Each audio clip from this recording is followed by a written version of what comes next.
reporting from the 30 News team.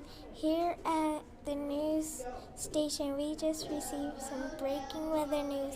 Weather models show that there is a tornado heading in our direction. With this type of storm, you can expect winds inside. A tornado can spin faster than 300 miles per hour. These winds can lift cars off the ground and rip houses apart. It is important to prepare for this type of storm because it can destroy cars and houses and people and buildings. Did you know that more than 1,000 tornadoes strike the United States each year? Also, most of them form during spring and summer.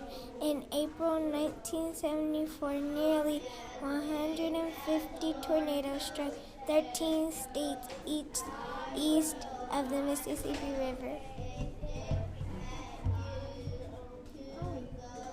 I'm done. Oops.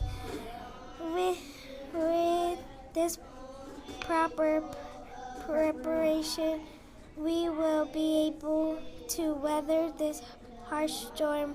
Continue to check in with us here at the 30 Newsroom for the most current and late breaking news on the storm.